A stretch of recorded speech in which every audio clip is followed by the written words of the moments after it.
Sawadee-ka. We're so happy you could join us for this edition of Newsline. We're broadcasting live on NBT, Radio Thailand, FM 88, and on NBT World. It's a Thursday, and the date is June 18th of 2015. And you're with me, Sandra Han Utsaha.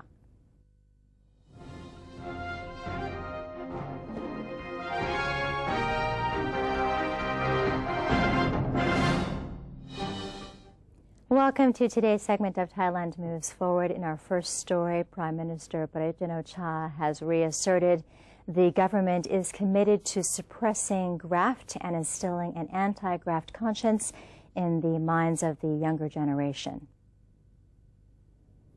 Speaking at the third conference on evidence-based anti-corruption policy, or CBAP-3, General Prayut stressed that graft suppression was a national agenda and joint efforts were needed to successfully tackle graft.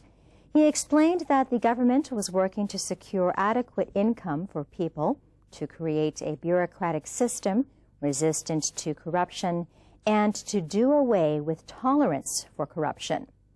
He noted that the suppression of corruption needed the combined efforts of countries within ASEAN.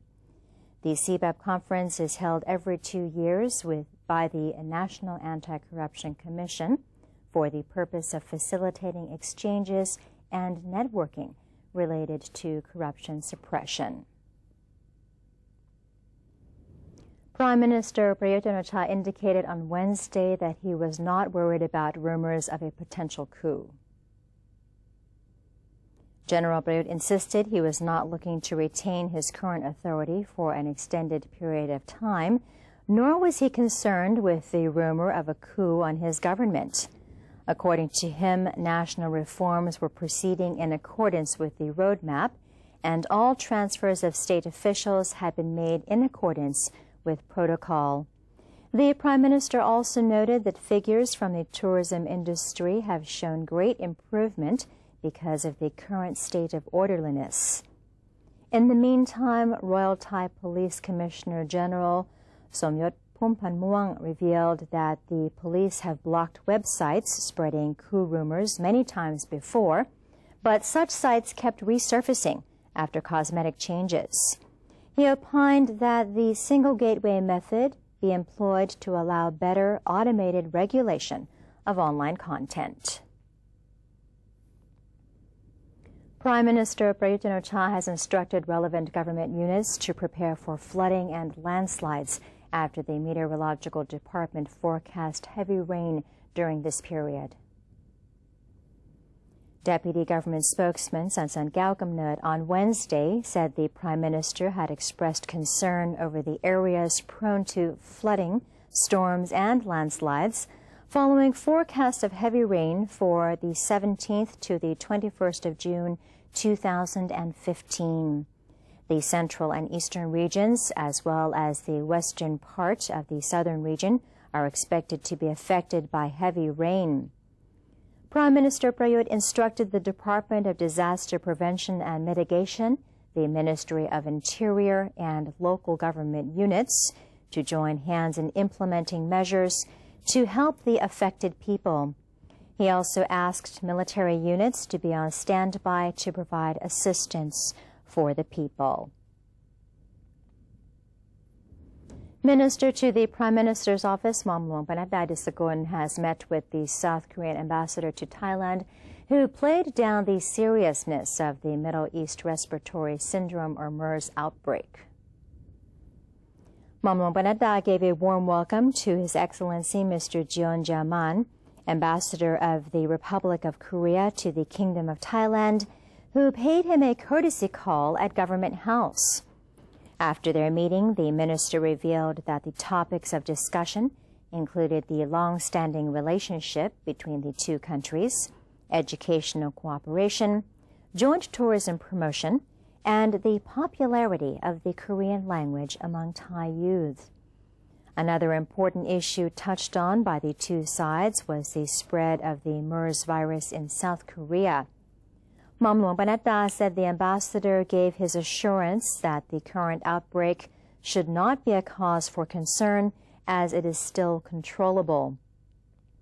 On this occasion, Mamlong Banatda also affirmed to the press that on behalf of the government, the Ministry of Public Health and the Ministry of Interior will cooperate with each other to ensure the safety of all Thai Muslims going on the Hajj pilgrimage in Saudi Arabia, where the first confirmed case of MERS was found. The MERS-CoV outbreak is fueling concerns that it could become a pandemic, and Thai authorities have come up with measures to prevent such a crisis. Kun So-chun Lim Kleng-kai has the story for us. The Middle East Respiratory Syndrome coronavirus, or MERS-CoV, is a viral respiratory illness. It was first reported in Saudi Arabia in 2012 and has since spread to several other countries. Most people infected with MERS-CoV developed acute respiratory symptoms, including fever, cough, and shortness of breath.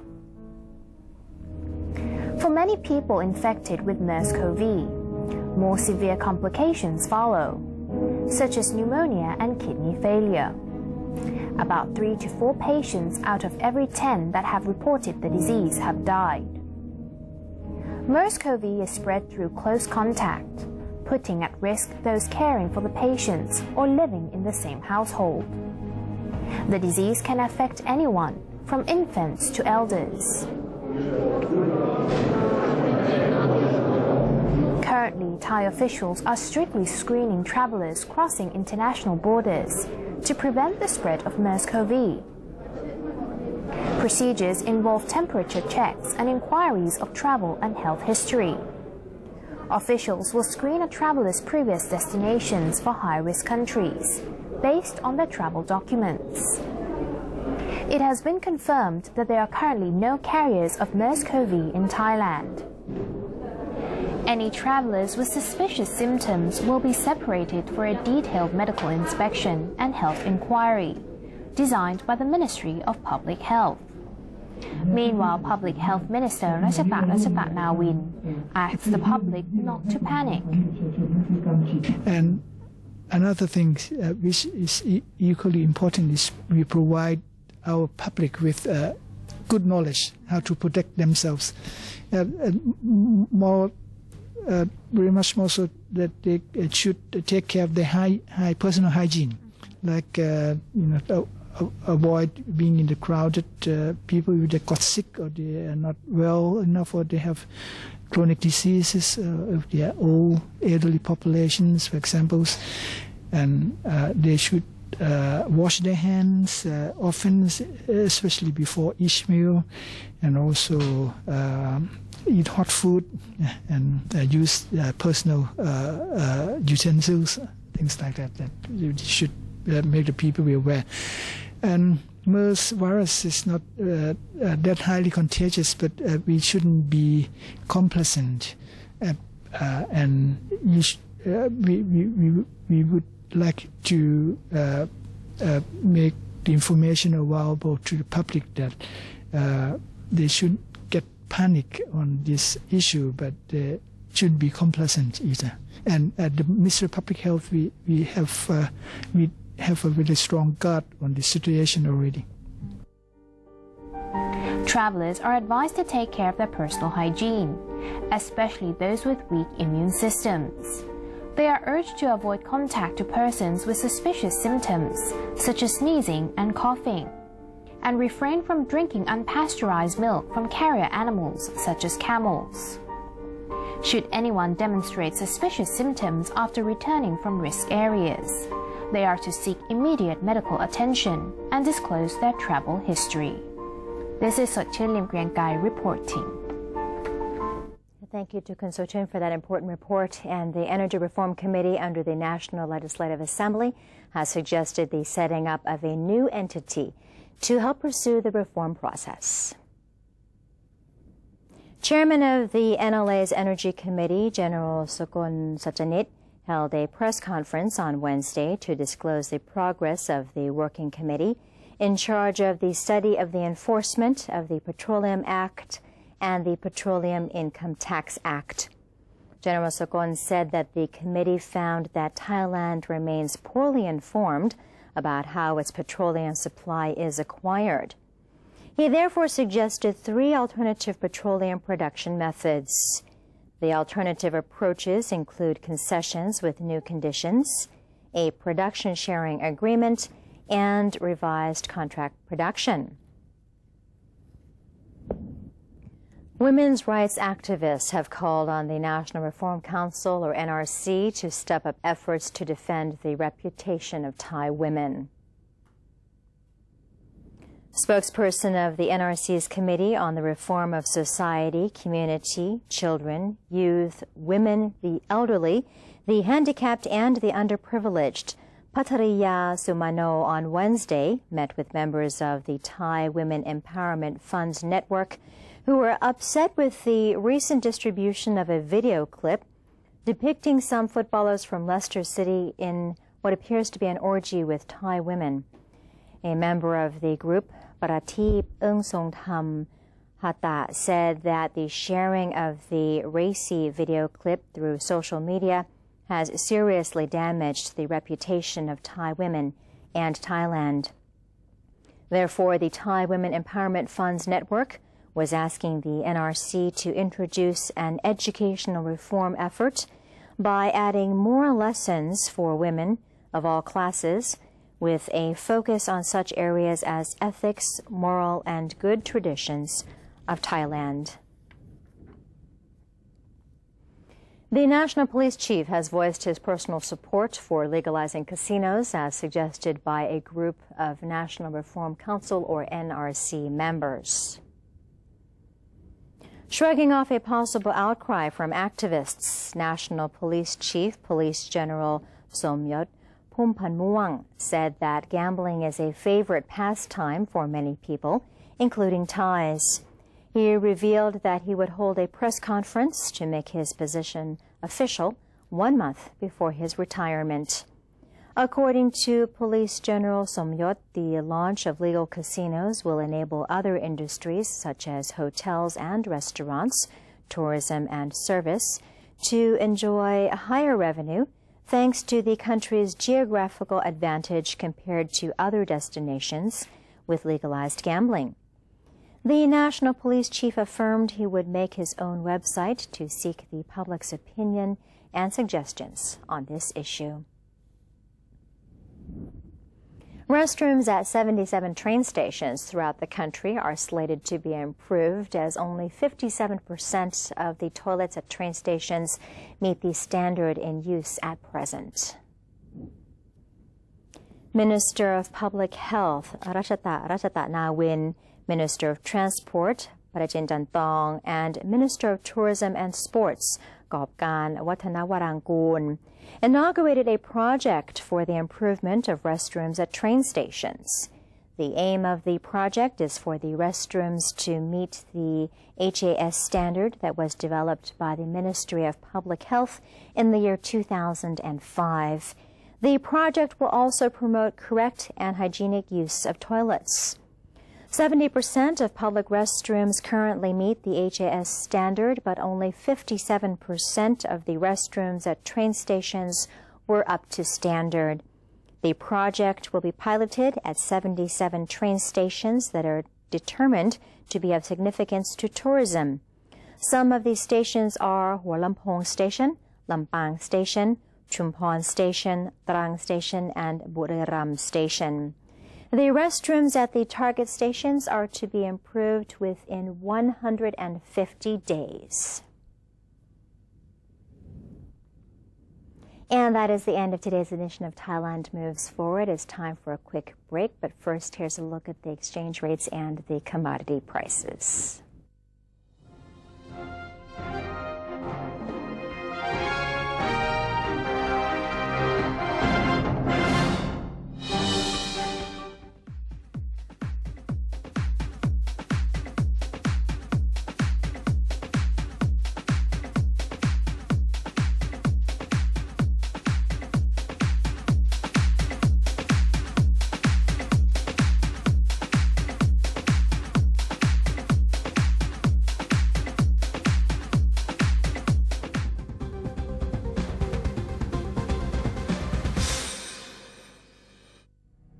maintain a strong nation, Thailand is promoting 12 core values for the good of the people. The fourth core value: seeking direct and indirect knowledge and education.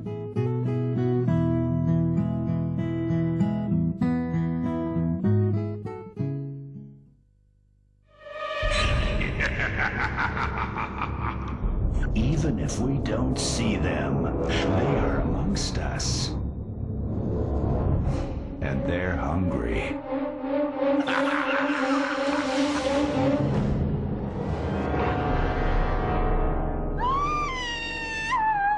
Slay your power-sucking monsters. Take their power away. Think when you plug.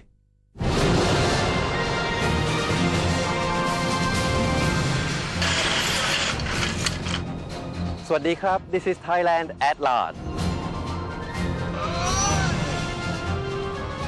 The show which is about to take you to the new experiences with the exciting stories. With charming fascination.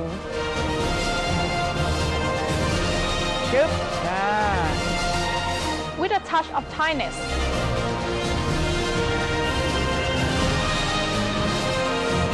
Let's join us on NBT World.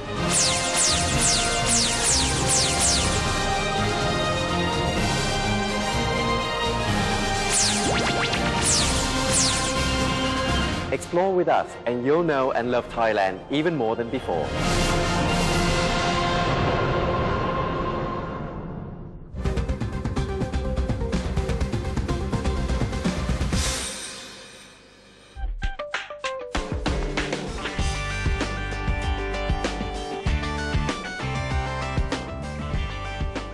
Welcome back to Newsline. UNICEF has handed over 3 mobile libraries to the Ma Hong Son Primary Educational Service Area Office to foster learning for students in remote areas. The handing over ceremony of the 3 mobile libraries was chaired by Ma Hong Son Governor Surapon Panat Ampon. Also witnessing the ceremony were teachers, students, and educational personnel of the Ma Hong Son Primary Educational Service Area Office 1. One of the donated library vans is for the Ma Hong Son Primary Educational Service Area Office 1, while the other 2 are given to the Primary Educational Service Area Office 2. The library vans will be sent out to different communities and schools to facilitate the learning of children in distant areas. Ma Hong Son's mountainous terrain was found to have limited access to basic education among children in faraway villages. A joint survey between UNICEF and Ma Hong Son Primary Educational Service Area Office found that as many as 1,250 children have yet to go to schools.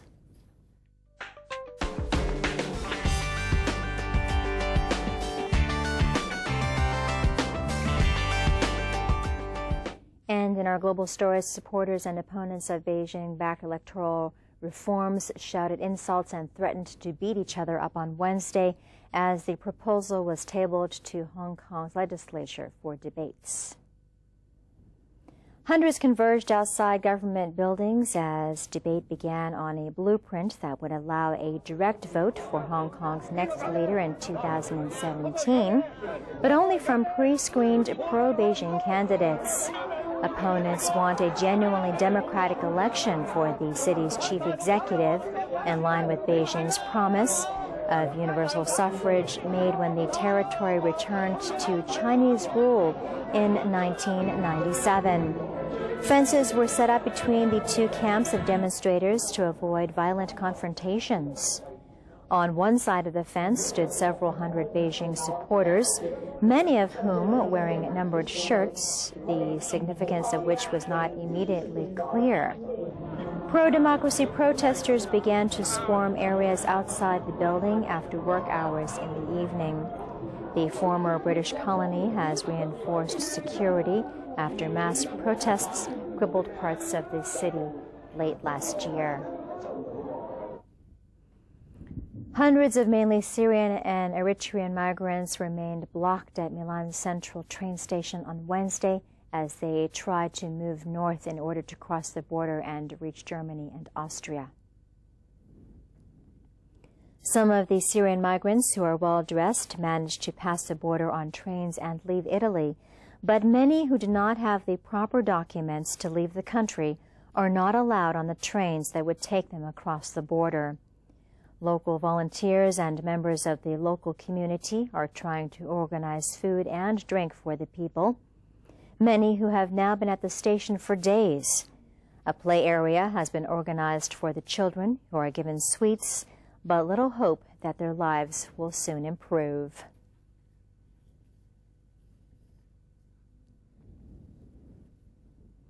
And Hisiel Mitani and his giant African tortoise have become used to turning heads when they go on their walks in Tokyo. The 62-year-old funeral parlor owner says he has been taking his pet Bonchan on daily walks for some years. Mitani has had his pet, which his wife got from a pet store, for about 20 years. But it's only recently that he became an internet sensation when still pictures of them walking around this part of downtown Tokyo went viral. The African spurred tortoise was named Bonchan after the day they bought him, which was around the holidays called Obon, a time when Japanese Buddhists customarily honor the spirits of their ancestors. And that's all we have for you in this edition of Newsline. If you have any comments or suggestions, please feel free to email them to us at newsline.nbt@gmail.com. Do follow us on Facebook by typing in NNT. And you can also check out our website at thainews.prd.go.th/newsing. Today we have for you some footage of a winning wedding dress design at the 11th annual Cheap Chick Weddings Toilet Paper Wedding Dress Contest in New York City. Have a good day. I'm Sandra Hanut Saha. Sawadee ka.